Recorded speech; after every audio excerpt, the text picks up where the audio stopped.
নতুন ঘরে আজকে প্রথমবারের মতো রান্না করলাম, তাও কিন্তু হোমমেড সেমাই, তার সাথে সুইট হোম লেখা একটা কেক নিয়ে এসেছি। যা করেছি সব শখের বসে করেছি, কখনো এভাবে একা একা বাড়িতে থাকা হয়নি। এই প্রথমে দুই বোন মিলে একা একা নতুন একটা ঘরের মধ্যে বসবাস করতেছি। যাই হোক, আপনারা অনেকেই কিন্তু এই ঘরটাকে ভালোভাবে দেখতে চেয়েছিলেন। ঘরের ভিতরে বা আশপাশটা কিন্তু এখনো ভালো করে কমপ্লিট হয়নি। দেখেন কত ময়লা জমা হয়ে আছে, এগুলা সব পরিষ্কার করতে হবে। ঘরের পিছন সাইডে কিন্তু একটা ফুল গাছ ছিল, এখান থেকে আমি একটা ফুল নিয়ে এসেছি। এই ফুলগুলোর নাম কি বলেন তো? যারা যারা জানেন অবশ্যই কমেন্ট করে জানিয়ে যাবেন। আমি এখানে বসে বসে কেক আসার জন্য অপেক্ষা করতেছিলাম। শহীদনগরের একটা আপু থেকে আজকে কেক অর্ডার করেছিলাম, তো আপুর ডেলিভারি দেওয়ার কথা গৌরীপুরে। আমি যেহেতু আজকে যেতে পারিনি, সেজন্য একজনকে পাঠিয়েছি। এখন আমরা সুন্দর কেকটাকে আনবক্সিং করব, দেখবো কেকের ডিজাইনটা কিরকম। আমি কেকের ডিজাইনটাও জানি না, আমি বলেছিলাম যে আপনার মন মতো একটা ডিজাইন দিয়ে দিয়েন, শুধু কেকের মাঝে একটা সুইট হোম লেখা থাকলেই হবে। আর কেকের প্যাকেজিংটা কিন্তু খুবই মজবুত ছিল আর অনেক সুন্দর ছিল।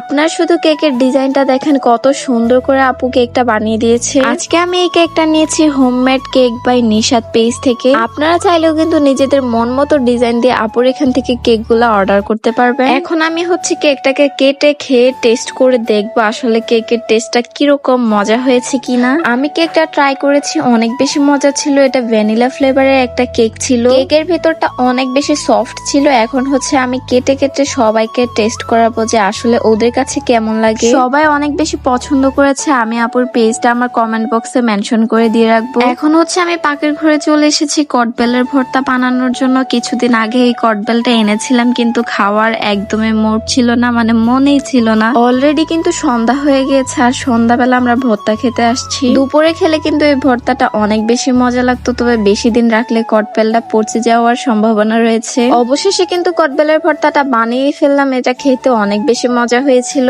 এখন আমি রান্না করব এই হোমমেড সেমাইগুলো। যেহেতু সন্ধ্যা হয়ে গিয়েছে, নাস্তা আইটেম হিসাবে আজকে এটাই বানাবো। হাতে বানানো সেমাই ভাবা যায় কত বেশি সুন্দর লাগতেছে, মনে হচ্ছে বাজার থেকে কিনে নিয়ে এসেছি। এই হোমমেড সেমাইটাও কিন্তু আপনারা হোমমেড কেক বাই নিশাদ পেজে পেয়ে যাবেন। সেমাই রান্না করার জন্য আমি একটা পাত্রে পানি গরম করে নিয়ে এখন পাউডার দুধ দিয়ে দিচ্ছি। বাসায় গরুর দুধ ছিল না, গরুর দুধ দিয়ে রান্না করলে কিন্তু আরো বেশি মজা হয়। হালকা ফ্লেভারের জন্য কিন্তু এখানে কিছু মশলা অ্যাড করেছি আমরা। তারপর হালকা একটু জাল হওয়ার পরে কিন্তু এগুলো তুলে তুলে আমি ফেলে দিয়েছি, কারণ এগুলো মুখের মধ্যে গেলে অবস্থা খারাপ হয়ে যায়। এখন কিছু বাদাম ভেজে নিচ্ছি। বাসায় কাজু বাদাম ছিল না, কাজু বাদাম সেমাইয়ের মধ্যে অ্যাড করলে কিন্তু অনেক মজা লাগে। তো কি আর করার, নর্মাল বাদাম ছিল, এগুলাকে এখন ভেজে নিচ্ছি একটু। এখন জাল করা দুধের মধ্যে আমাদের পরিমাণ মতো চিনি দিয়ে দিচ্ছি। দুধটা কিন্তু পারফেক্ট হয়ে গেছে। এখন একটা বাটিতে নিয়ে নিচ্ছি, হালকা কুসুম গরম করে সেমাইটাকে দিয়ে দিব। এখন অনেকদিন হয়ে গেছে সেমাই খাওয়া হয় না, লাস্ট মনে হয় ঈদের সময় একটু ট্রাই করেছিলাম। সচরাচর কিন্তু এই খাবারগুলা খাওয়া হয় না। আপনারা চাইলে কিন্তু হোমমেড সেমাইগুলো অর্ডার করে একবার হলে ট্রাই করতে পারেন। যে বাদামগুলা ভেজে রেখেছিলাম, এই বাদামগুলো এখন সেমাইয়ের উপর একটু ছিটিয়ে দিব।